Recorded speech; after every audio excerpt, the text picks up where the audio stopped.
Applause, applause.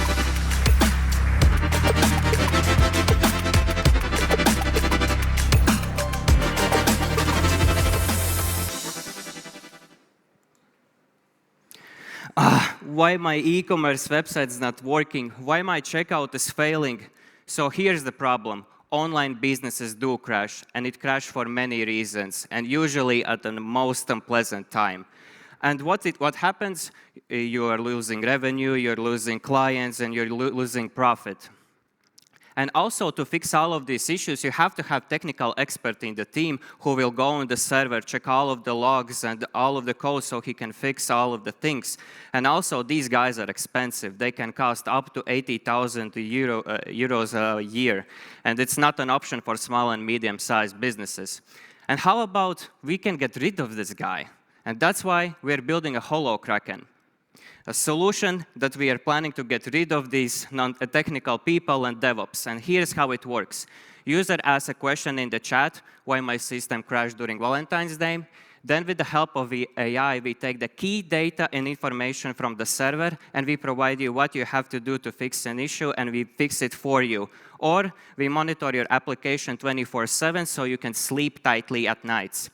How we differ from our competitors? Competitors focus by building solution for technical people. We focus by building a solution for non-technical people. Our business model is monthly subscription based, but our biggest profit and earnings comes from selling tokens like Lovable do. So imagine how many systems there are that can be observed, and the market is expanding at a rapid speed, and I call it AI Big Bang Theory, because there's so many vibe coding applications right now. And Lovable just published that there was 200,000 applications published just by previous month. But what nobody is talking about is about vibe hacking, cyber threats. What will happen? Systems will crash even more. Our go-to-market strategy is to be where these small and medium-sized businesses are already building Claude, Lovable, Replit, or other vibe coding applications. This will help us to be discovered even more and combine them with B2B founders-led sales. We published our app 1 week ago, and we already are gaining traction, and our clients are vDesign, who has more than 100 websites, and also we have on a pipeline enterprise-level customers such as Hanze Matrix. My name is Māris Beķeris, and I'm CEO and co-founder of IT company Māris. I have experience by building businesses, and I'm building together this with Kalev, who is amazingly talented CTO guy, and he has built so many talented and good products. But ultimately, what we're looking at is to create a best AI agentic employee that lives on the server infrastructure, who doesn't sleep. He can fix your systems when it's needed. He can protect your systems when it's needed. Our ask is pre-seed investment of 650,000 euros so we can push this baby even further. Exactly. And now questions from jury. Who is ready to open the question panel? Should I go? Yes, go. Good to see you again. I saw your pitch yesterday. Same energy, great pitch. I wanted to ask, we saw what Claude is doing, for example, more and more in business with their agents, integrating in different systems. So why do you think you're resistant against Claude making you obsolete in the next 2 years? Our biggest value is by building tools for a solution that knows on a specific situations how to fix a problem. And Claude only will make us be better. Next question. Please go. Yeah, so how automated it is to perform these bug fix proposals that your system is coming up with? And how do you handle the liability if this bug fix causes downtime or data loss? What was the first part of the question? How automated it is. So should I approve it? Or as you mentioned, I can sleep and everything is done by the morning? So the user decides if it's going to be fully automated, but we build an agent that it can execute the commands on the server side for you if you allow it. And then what happens with the liability if anything goes wrong? There's data loss, downtime. So currently we're on the beta version, and that's one of the reasons why we're seeking investment, so we can test all of these scenarios and make sure that this doesn't happen. How did you guys meet, and why are you special to build this? Like, why are you doing this? So myself and Kalev, we are founders of 5 years, and we lived through this because small and medium-sized agencies, they cannot afford experienced DevOps engineer 24/7 who doesn't sleep, and these systems break at the most unpleasant times. But clients want fixed now, and right now the problem is that we have a human in the loop. We want to just get rid of it. Thank you. Thank you very much. Round of applause for Māris. And exactly. And next up, Teemu from NoCFO. Welcome on stage and round of applause.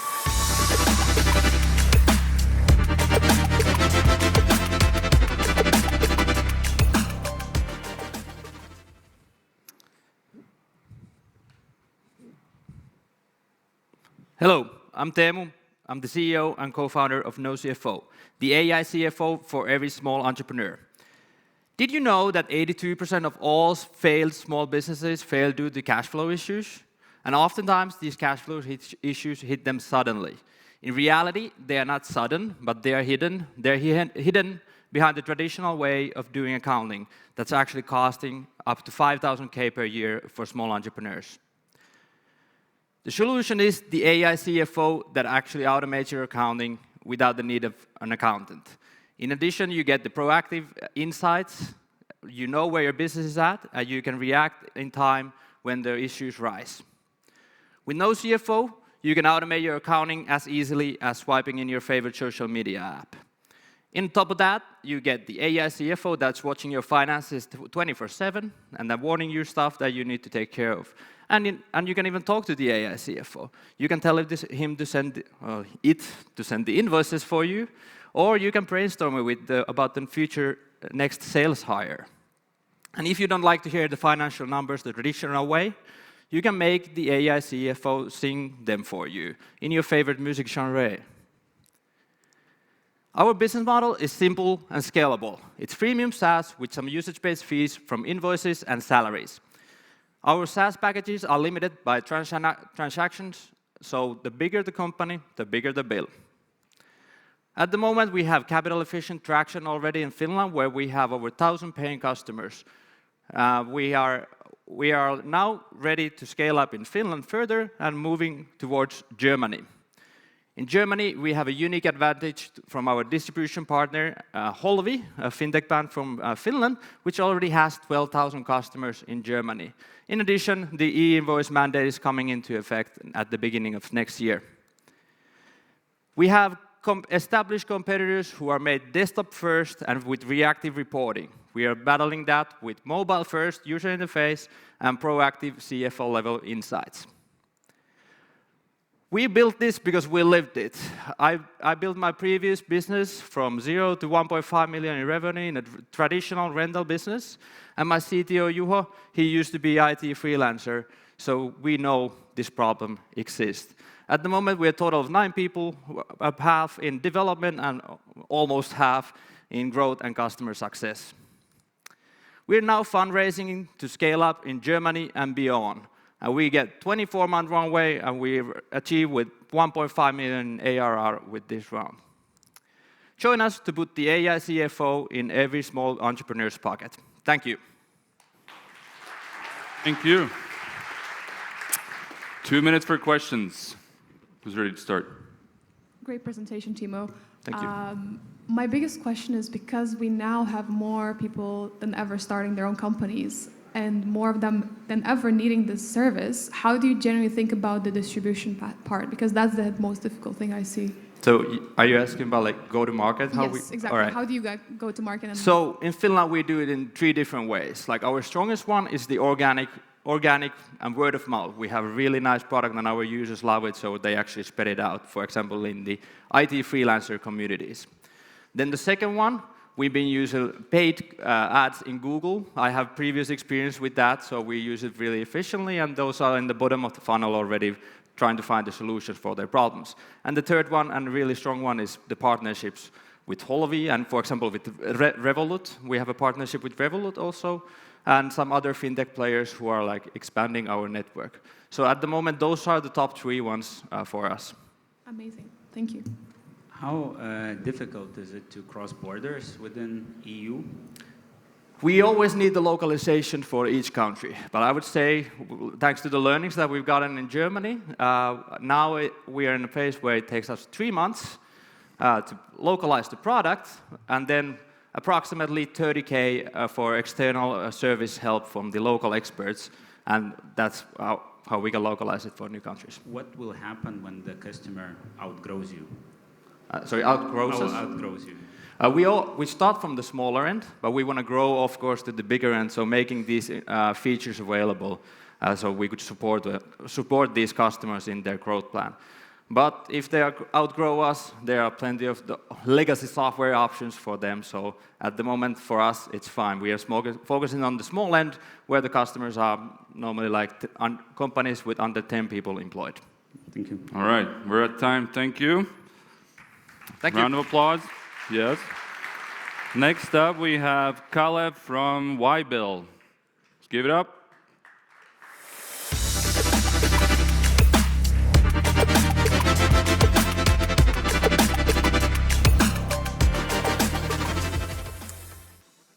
Hi, I'm Kalev from Ybil, and we are building a logistics compliance platform for Europe.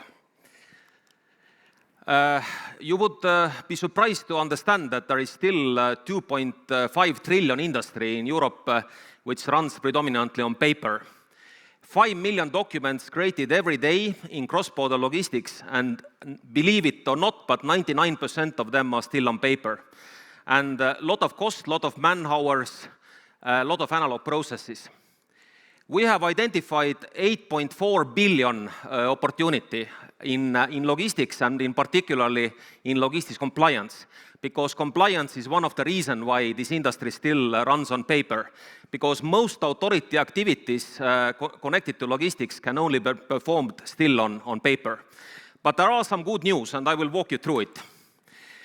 First of all, looking at the key logistics compliance trends, there is a new mandate from EU which will be in force in July next year, and it is called EFTI, or Electronic Freight Transport Information.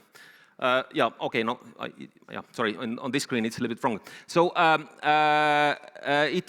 this mandate will be in force 9th of July 2027, and it means that all authority logistics check can be performed digitally from that date onward. The second mandate is connected to CMR, which is one of the main documents in logistics. It's a consignment note, and we have started an emerging market to see that this document is getting digitalized now. And the third thing, which is connected to the CMR document, and it's also mandatory, it's called the carrier liability insurance. And there is a total market of liability insurance which is still working in analog way. So we have built a platform to work with compliance and to make compliance as easy as delivering a food package with Bolt or Wolt. First of all, we have digitalized logistics documents like ECMR and other documents. There are in totally 20 documents in logistics. And we have also built embedded liability insurance which is connected to these documents.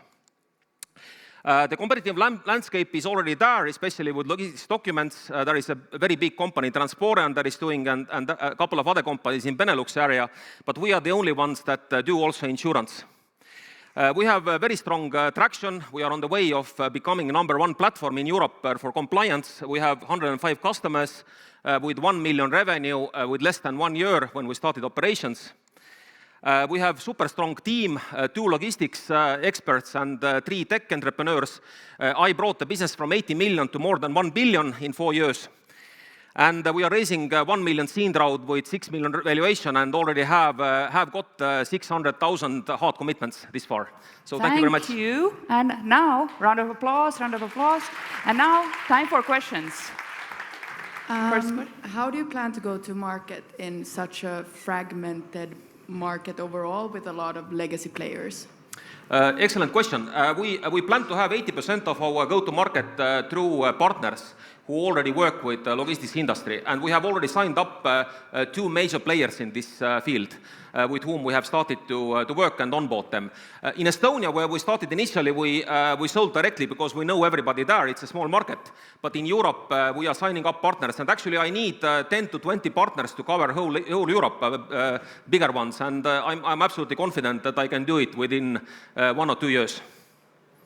Okay, thank you. Next question. Can you tell a bit more about the team?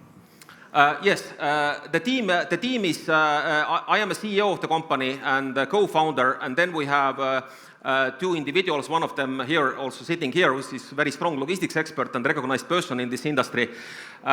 So we have two logistics entrepreneurs, and then I have another very strong tech people with strong background in developing different companies and scaling them. So one of them is a CTO and the other is CPO. So we have a full team of founders, 5 people, and then in total we have 11 people currently in the company. We have time for one more question. Yep, please go. How do you see the company switching from the incumbents to more digitalized new challengers? Or are you targeting mainly companies which are more paper heavy and less digitalized in general, and they don't use any software? A lot of those companies are using some kind of software today, and we work primarily through integrations. So we integrate through bookkeeping systems, to TMS systems, to fleet management systems. That is actually core of our business. And obviously, we are also happy to work with companies that work only on paper. We have such customers as well. We haven't had anything, so we can also work with them. There is basically no difference. We can work with anybody because if we talk about compliance, it's universal. Thank you. Thank you. Round of applause. Next one on stage, please welcome Serge from Wild.Codes. Round of applause, round of applause. It's not easy to be here, so please.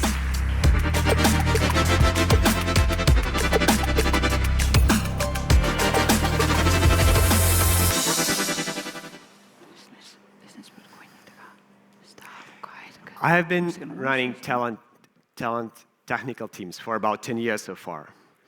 And you know what always drove me crazy? It's the hiring process. 40 days and up to $60,000. This is not your next ideal vacation to the Maldives. This is what it takes to hire a senior software engineer in the US. And imagine half of that, even not a right fit. Hi, I'm Serge, and with my co-founder, we run a software agency business to $1 million for 10 years, building development teams for our clients. So we know exactly why hiring is broken.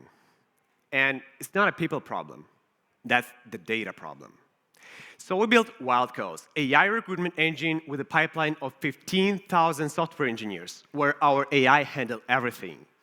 So our users get matched in 47 hours. There is no hiring fees because of no risk subscription to developer model. That is possible thanks to our AI agents ecosystem that automatically sources the best talent, parse unstructured CVs to create the profiles, runs live video into you, evaluating not only hard skills, but also cultural fit, and match you with the top 3 profiles. But what makes it really powerful is the feedback analyzer that steps in after the hire and regularly collects the insights from the clients and from engineers and feed it back to our own AI model. Most competitors stop after the hire, and everyone is trying to implement AI to hiring nowadays. But nobody closes the loop. Because of our subscription model, we get a real business outcomes as the data and feed it back to enhance our matching mechanism. The more we grow, the harder we are to copy. Of course, that is all wrapped in actual product. You can browse through the vetted profiles, you can check the interview results, and after the hire, manage all your remote team in one place. Our business model is simple. We charge client monthly, we take our margin, and then pay out to the engineers. And it works. In last year, we hit 688K GMV, 150K gross profit, with 39 hires delivered. Imagine our clients do a hiring decision just after the second interview. That's 4 times better than the industry average and our AI in action. So now it's time to grow. We estimate Solmex $600 million. We are targeting US and UK markets for software startups and scale-ups. Some is just our LinkedIn conservative calculations. We are raising seed round of €1 million to reach out 100K MRR in 18 months and train our AI model. So who else think that hiring is broken? Let's start this wild journey together. Thank you. All right, thank you. Questions? Who's ready? I see a lot of competition in this space, like the HR space in AI. There's so much happening. Like, what's your secret sauce when it goes to go-to-market? How do you approach the customers to make them super clear, like that you are unique in hiring? In go-to-market strategy first is our outbound system that we build ourselves, scraping all the job boards automatically and filtering our ICP in highly targeted outreach that we are using and generating us 3 meetings a week already. Second is our inbound machine having like good content and everything in our website. They already understand what is going on. Third is the partnership network. So we have referral partners, especially design agencies, VC, accelerators for their portfolio companies. These are our main 3 strategies about the go-to-market. Next. Somewhere there. All clear? No questions? What is the vetting process? How do you select and make sure that it's fast and high-quality developers? Yeah, thanks. So first, we have a huge network, 160 companies. This is software companies that already have the people on payroll, and this is our big supply channel that we get the talent from them. This is the first. Then we run them through our own vetting process, like that I pitched, like actually vetting interview, online interview, video interview. This is done by AI, evaluating not only hard skills but also cultural fit. Then background check, and basically communication skills. Sorry. So this is main things that we are checking on top of their CV and profile and everything we can find on the internet. And this is done automatically by our AI agents, so we can screen dozens of the candidates simultaneously. Thank you. All right. Maybe one. Looks like it. Thank you very much. Thank you. Okay. Next up, we have a company that believes the Earth is not enough for them. So they're going to the moon. So give it up for Mihails from Deep Space Energy.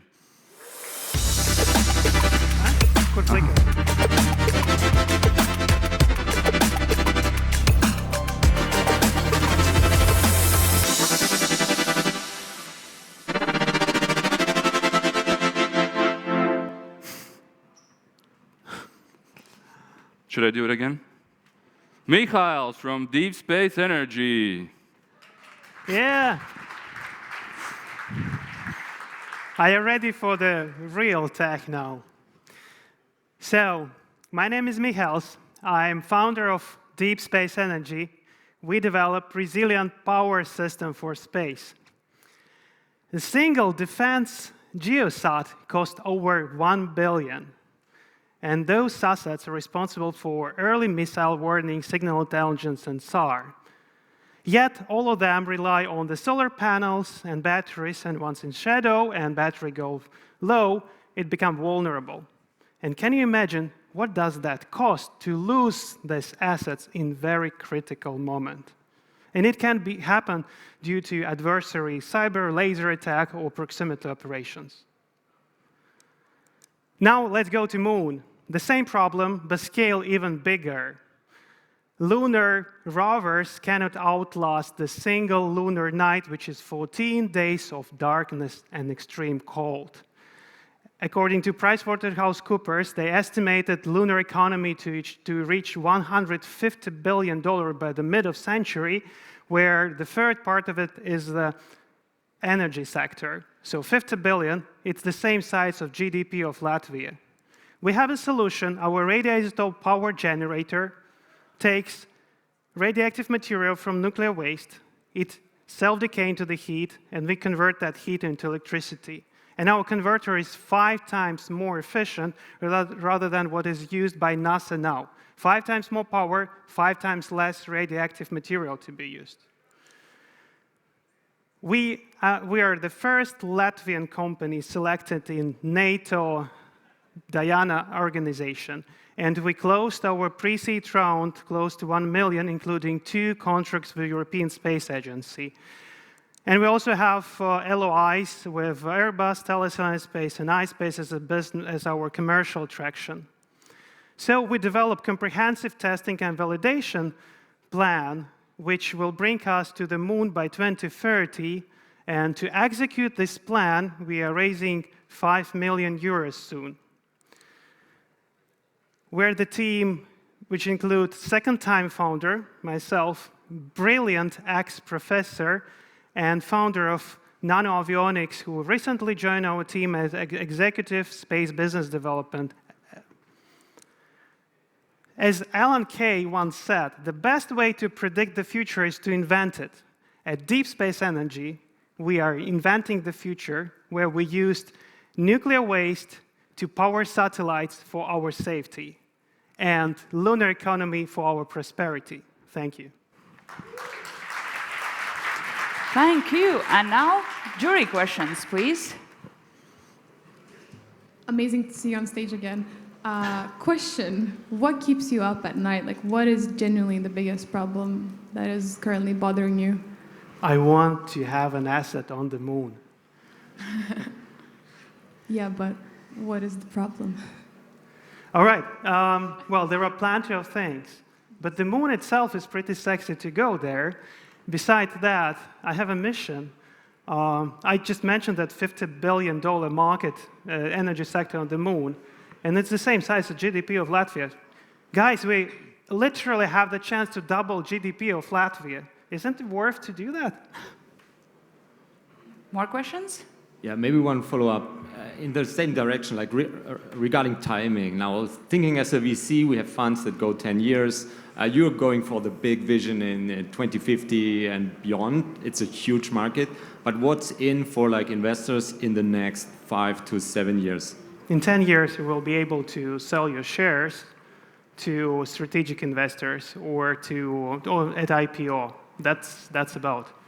And maybe an additional question to that was that, okay, so you're raising 5 million. What are you planning? Where are you planning to go with that 5 million? Like, where do you want to be at? Yeah, 5 million until you raise again. 5 million is to be flight ready. So flight ready means, so actually we already have ticket to the moon. We are paying now pre-booking fee to Lunar Outpost to go to the moon with their mission in 2030. We need to be flight ready by that time, meaning just to comply with all regulations and all certifications. Once we are on the moon, we're selling electricity on the moon. We will be 1 billion worth at least. Thank you. Thank you, Mihails. And thank you. Yes.